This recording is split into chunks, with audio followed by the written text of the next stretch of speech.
KRS ಡ್ಯಾಂನಲ್ಲಿ ನೀರಿನ ಮಟ್ಟ 103.40 ಅಡಿಗೆ ಏರಿಕೆಯನ್ನ ಕಾಣ್ತಾ ಇದೆ.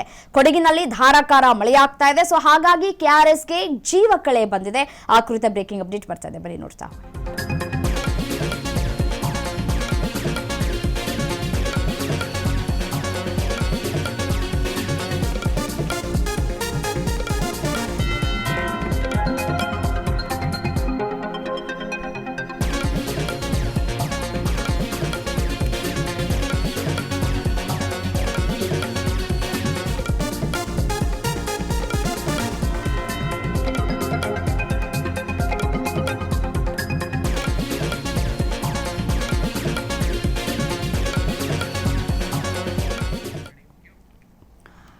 ಕೆಆರ್ಎಸ್ ಡ್ಯಾಂನಲ್ಲಿ ಸದ್ಯಕ್ಕೆ ನೀರಿನ ಮಟ್ಟ 103.4 ಅಡಿಗೆ ಏರಿಕೆಯನ್ನ ಕಂಡಿದೆ. ಕೊಡಗಿನಲ್ಲಿ ಧಾರಾಕಾರ ಮಳೆಯಾಗ್ತಾ ಇರುವಂತಹ ಹಿನ್ನೆಲೆಯಲ್ಲಿ ಕೆಆರ್ಎಸ್ಗೆ ಒಳಹರಿವಿನಲ್ಲೂ ಕೂಡ ಹೆಚ್ಚಳ ಆಗ್ತಾ ಇದೆ.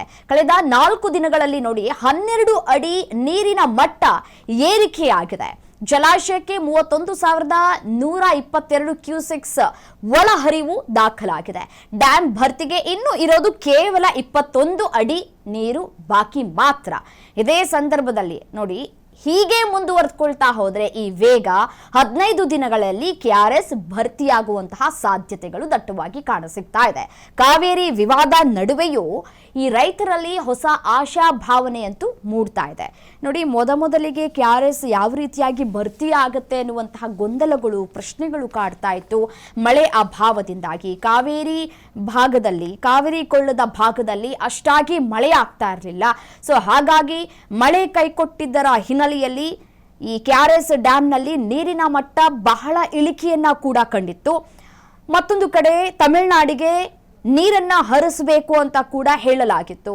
ಸೊ ನಮ್ಮಲ್ಲಿಯೇ ಸರಿಯಾಗಿ ನೀರಿಲ್ಲ, ನಾವು ಹೇಗೆ ತಮಿಳುನಾಡಿಗೆ ನೀರನ್ನ ಬಿಡೋದು ಅಂತ ಹೇಳಿ ರೈತರು ಪ್ರೊಟೆಸ್ಟ್ ಅನ್ನ ಕೂಡ ಮಾಡ್ತಾ ಇದ್ದಾರೆ. ಇನ್ನೂ ಕೂಡ ಪ್ರತಿಭಟನೆಯನ್ನ ನಡೆಸ್ತಾ ಇದ್ದಾರೆ. 13ನೇ ತಾರೀಕಿನಂದು ಕರ್ನಾಟಕ ಬಂದ್ ಮಾಡ್ತೀವಿ ಅಂತ ಕೂಡ ಎಚ್ಚರಿಕೆಯನ್ನ ಕೂಡ ಈಗಾಗಲೇ ನೀಡಲಾಗಿದೆ.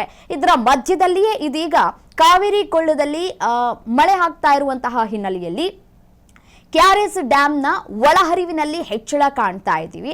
ಸೊ ಹಾಗಾಗಿ ಮುಂದಿನ ದಿನಗಳಲ್ಲಿ ಇದು ಹೀಗೆ ಮುಂದುವರೆದುಕೊಳ್ತಾ ಹೋದ್ರೆ ಅತಿ ಹೆಚ್ಚು ಮಳೆಯಾಯಿತು ಅಂತಂದ್ರೆ 15 ದಿನದ ಒಳಗಾಗಿಯೇ ಈ ಕೆಆರ್ಎಸ್ ಡ್ಯಾಂ ಭರ್ತಿಯಾಗುವಂತಹ ಸಾಧ್ಯತೆಗಳು ದಟ್ಟವಾಗಿ ಕಾಣಸಿಗ್ತಾ ಇದೆ. ನೋಡಿ, ಮುಂಚೆ ಎಲ್ಲ ಅಲ್ಲಿ ಇದ್ದಂತಹ ಒಂದಷ್ಟು ಬಂಡೆಗಳಲ್ಲೂ ಕೂಡ ನಮಗೆ ಕಾಣಸಿಗ್ತಾ ಇತ್ತು ನೀರು ಇಲ್ಲದೆ ಇದ್ದಂತಹ ಸಂದರ್ಭದಲ್ಲಿ. ಬಟ್ ಆದ್ರೆ ಈಗ ಬಂಡೆಗಳು ಕೂಡ ಕಾಣಸಿಗ್ತಾ ಇಲ್ಲ, ಯಾಕೆಂತಂದ್ರೆ ಒಳಹರಿವು ಹೆಚ್ಚಳ ಆಗಿದೆ. ಸೊ ಹಾಗಾಗಿ ರೈತರ ಮೊಗದಲ್ಲಿ ಮಂದಹಾಸ ಮೂಡ್ತಾ ಇದೆ.